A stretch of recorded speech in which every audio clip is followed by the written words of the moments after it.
महसूलशाही या आपल्या हक्काच्या चॅनलवर पुन्हा आपले स्वागत आहे. हो, खूप खूप स्वागत. आज आपण एका अत्यंत महत्वाच्या आणि धक्कादायक विषयाचा ट्रेलर पाहणार आहोत.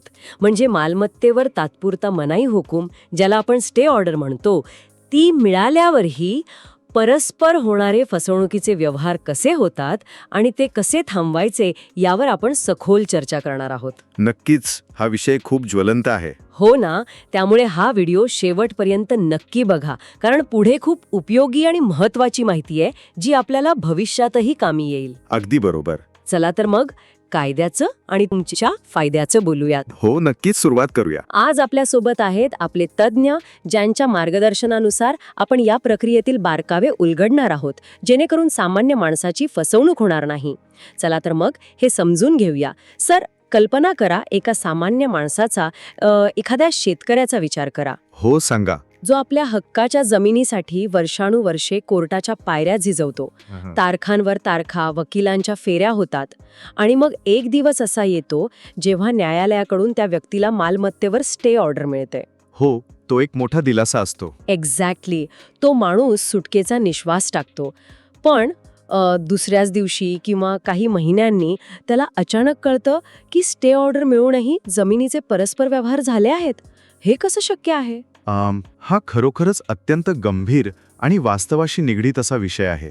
जेव्हा आपण कोणत्याही मालमत्तेत आपला मालकी हक्क प्रस्थापित करण्यासाठी दिवाणी न्यायालयात दावा दाखल करतो, तेव्हा सगळ्यात महत्त्वाची कायदेशीर तरतूद जी वापरली जाते ती म्हणजे दिवाणी प्रक्रिया संहिता 1908. अच्छा, 1908. हो, आणि त्यातील ऑर्डर 39 या कायद्यानुसार न्यायालयातून तात्पुरता मनाई हुकूम मिळवला जातो. पण एक मिनिट, इथेच माझा पहिला प्रश्न आहे.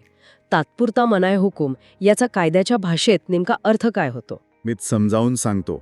दिवाणी प्रक्रिया संहिता 1908 मधील ऑर्डर 39 नुसार दाव्याचा अंतिम निकाल लागेपर्यंत संबंधित मालमत्तेत कोणताही बदल करण्यास किंवा हस्तांतरण करण्यास न्यायालयाची कायदेशीर मनाई असते.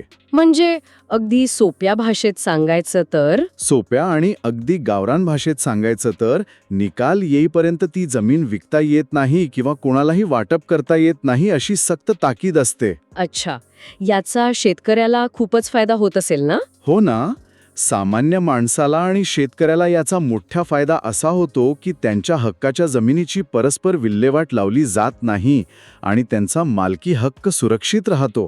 हे तर खूपच महत्वाचं आहे. पण इथे मी काही क्विक फॅक्ट सांगतो. आपल्या न्यायव्यवस्थेत न्यायालयातून निकाल लागेपर्यंतचा कालावधी खूप मोठा असतो. हो, ते तर आहेच. आणि याच काळात मालमत्तेचे परस्पर हस्तांतरण किंवा गहाण टाकण्याचे सर्वाधिक गैरव्यवहार होतात. बापरे, इथेच माझा एक गैरसमज आहे किंवा लोकांचा असतो. बऱ्याच लोकांना वाटते की एकदा न्यायालयातून स्टे ऑर्डर मिळाली की आपले काम संपले आणि मालमत्ता आपोआप सुरक्षित झाली. इथे सर्वात रंजक गोष्ट अशी आहे की स्टे ऑर्डर मिळूनही प्रतिवादी परस्पर खरेदी खत करतात, ताबा देतात किंवा नोंदणीकृत करार करतात. अरेच्छा, म्हणजे हे सर्रास होतं तर? हो, मध्यंतरी अशी 7 ते 8 प्रकरणे समोर आली होती जिथे स्टे असतानाही बेकायदेशीर हस्तांतरण झाले होते. हे म्हणजे असं झालं की स्टे ऑर्डर मिळवणे म्हणजे घराला कुलूप लावण्यासारखे आहे. पण कुलूप लावून तुम्ही खिडक्या उघड्या सोडल्या तर म्हणजे चोरात येणारच. हो, अत्यंत चपक. माफ करा, अत्यंत योग्य उदाहरण दिलं तुम्ही. जर आपण हे मोठ्या चित्राशी जोडले तर लोक आम्हाला स्टे ऑर्डरबद्दल माहितीच नव्हती असा खोटा बनाव करून निसटण्याचा प्रयत्न करतात. म्हणजे न्यायव्यवस्था आणि प्रशासकीय यंत्रणा यात काही ताळमेळ नाहीये का? हे एखाद्या बँकेचे कार्ड ब्लॉक करण्यासारखं आहे का? कार्ड ब्लॉक असूनही दुसऱ्या शहरातून पैसे काढले जातात. अगदी तसंच. आपल्याकडे न्यायव्यवस्था आणि महसूल व नोंदणी विभाग हे पूर्णपणे स्वतंत्रपणे काम करतात.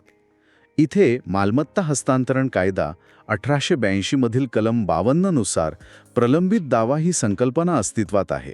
प्रलंबित दावा? हो, याचा अर्थ असा की जेव्हा मालमत्तेवर दावा सुरू असतो तेव्हा ती मालमत्ता हस्तांतरित करता येत नाही. पण ही माहिती सरकारी दप्तरी नोंदवण्याची जबाबदारी नागरिकावर असते. म्हणजे न्यायव्यवस्थेने आदेश दिला तरी तो कागद घेऊन नागरिकालाच एका पोस्टमन सारखं सरकारी कार्यालयामध्ये फिरावं लागतं? दुर्दैवाने हो. पण मला महसूल विभाग आणि नोंदणी विभाग यातील फरक समजून घ्यायचा आहे. हे दोन्ही वेगळे कसे? महाराष्ट्र जमीन महसूल संहिता 1966 नुसार महसूल विभाग काम करतो. ज्यामध्ये तलाठी आणि तहसीलदार येतात. 7/12 उतारा त्यांच्याकडे असतो. अच्छा. आणि नोंदणी विभाग? दुसरीकडे जमिनीचे जे करार होतात ते नोंदणी कायदा 1908 नुसार चालतात. हे काम दुय्यम निबंधक कार्यालये करतात. त्यांच्याकडे कोणतीही स्वयंचलित यंत्रणा नसते की न्यायालयात काय सुरू आहे ते पाहण्याची. म्हणजे जोपर्यंत कोणी लेखी सांगत नाही तोपर्यंत निबंधक व्यवहार नोंदवून घेईल. नक्कीच, कारण कायद्याने त्यांना तो अधिकारच दिलेला नाही. आणि यात आता अजून एका सरकारी धोरणामुळे मोठी भर पडली आहे. कोणतं धोरण? एक जिल्हा एक नोंदणी हे धोरण. अरे हो, हे ऐकलंय मी. या धोरणामुळे खूप मोठी सोय झाली आहे. तुम्ही जिल्ह्यातील कोणत्याही तालुक्यात जाऊन मालमत्तेचे खरेदी खत नोंदवू शकता. पण याचा दुरुपयोग कसा होतो? समजा एका व्यक्तीची जमीन अ तालुक्यात आहे, तिथे स्टे ऑर्डर निघाली आहे. त्या व्यक्तीने अ तालुक्यात ती स्टे ऑर्डर दिली, पण प्रतिवादी हुशार असतो. तो काय करतो? तो ब किंवा क तालुक्यात जाऊन खरेदी खत नोंदवतो. आता क तालुक्याचं निबंधकाला कसं कळणार? बापरे. म्हणजे कायद्यातल्या या लवचिकतेचा वापर करून संपूर्ण सिस्टमलाच वळसा घातला जातो. अशीच महत्त्वाची आणि उपयोगी कायदेशीर माहिती रोज हवी असेल तर महसूलशाही चॅनलला सबस्क्राईब करा, लाईक करा आणि शेअर नक्की करा. प्रश्न असेल तर कमेंटमध्ये नक्की विचारा. हो, नक्कीच करा. तर या सगळ्याचा अर्थ काय? यावर ठोस उपाय म्हणून एखादी स्पष्ट चेकलिस्ट आहे का? हो, एक अत्यंत स्पष्ट चेकलिस्ट आहे. स्टे ऑर्डर मिळताच पहिली गोष्ट म्हणजे न्यायालयाकडून साक्षांकित आणि छायांकित प्रती म्हणजेच सर्टिफाईड कॉपी काढाव्यात. पण या प्रती किती काढायच्या? एकच का? हीच तर एक फॅक्ट आहे. या प्रती एकच नाही तर तुम्ही 2, 5 किंवा 10 कितीही काढू शकता. यावर कोणतेही बंधन नाही. अच्छा, कितीही काढू शकतो आपण? हो. आता पहिला टप्पा, सर्व प्रतिवादी आणि त्यांच्या वकिलांना निकालाची एक प्रत पाठवून द्या. म्हणजे ते असं म्हणू शकणार नाहीत की आम्हाला माहिती नव्हतं. बरोबर.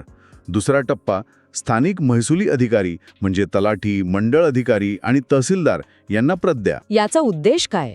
जेणेकरून 7/12 उतार्यावर याची नोंद होईल. अच्छा, समजलं. आणि तिसरा टप्पा, तुमच्या तालुक्यातील आणि जिल्ह्यातील सर्व नोंदणी कार्यालय व निबंधकांना एक प्रत पाठवा. एक जिल्हा एक नोंदणी या धोरणाचा दुरुपयोग टाळण्यासाठी हे महत्त्वाचं आहे. म्हणजे संपूर्ण जिल्ह्यातील कार्यालयांना? हो, त्यामुळे भौगोलिक मार्गच बंद होतो. पण हे सगळं करूनही एखाद्याने व्यवहार करण्याचा प्रयत्न केला तर अजून कोणते अतिरिक्त उपाय करता येतील? यामुळे एक महत्त्वाचा प्रश्न उभा राहतो. या व्यतिरिक्त स्थानिक वृत्तपत्रात जाहीर नोटीस प्रसिद्ध करणे फायद्याचे ठरते. म्हणजे पेपरमध्ये जाहिरात द्यायची? हो. आणि जर वाद किंवा त्रास होणार नसेल तर त्या मालमत्तेवर न्यायालयाच्या मनाई हुकुमाचा फलक लावणे हे अत्यंत फायद्याचे ठरते. पण समजा एखाद्याने तो बोर्ड उखडून फेकून दिला तर? बोर्ड उखडून फेकून दिला तरी त्याचे कायदेशीर महत्त्व कमी होत नाही. बोर्ड लावल्याचे फोटो आणि पंचनामा न्यायालयात पुरेसा असतो. कंटेम्प्ट दाखल करणे किंवा दावा दुरुस्ती करणे या किचकट कायदेशीर लढाईत परत पडण्यापेक्षा हे शहाणपणाचे आहे. खरंच, मूळ लढाई कशी टाळता येईल यावर लक्ष केंद्रित करणे जास्त शहाणपणाचे आहे. अगदी बरोबर. चला तर मग या संपूर्ण चर्चेचा एक वेगवान आणि सोपा रिकॅप घेऊया. आपण पाहिलं की स्टे ऑर्डर मिळाली की फक्त कागद हातात धरून बसू नका. हो, ती फक्त एक सुरुवात आहे. त्याच्या सर्टिफाईड प्रती तलाठी, तहसीलदार, सर्व नोंदणी कार्यालय आणि प्रतिवादीपर्यंत वेळेत पोचवा, जेणेकरून भविष्यातला मनस्ताप आणि फसवणूक टळेल. नक्कीच. ही कायदेशीर चर्चा नक्कीच फायद्याची ठरली असेल. त्यामुळे चॅनलला आत्ताच सबस्क्राईब करायला विसरू नका. आणि हो, पुढील व्हिडिओसाठी नवीन विषय नक्की सुचवा. हो, कमेंट्समध्ये सांगा. अधिक माहितीसाठी खाली दिलेल्या लिंकवरून व्हॉट्सॲप आणि टेलिग्राम ग्रुपमध्ये सामील व्हा. आणि हो, हा व्हिडिओ आपल्या मित्रांना व्हॉट्सॲप ग्रुपमध्ये फॉरवर्ड करा, जेणेकरून माहिती प्रत्येक गरजू व्यक्तीपर्यंत पोहोचेल. नक्की शेअर करा. लवकरच भेटू पुढील भागात. धन्यवाद. जय महाराष्ट्र. जय महाराष्ट्र.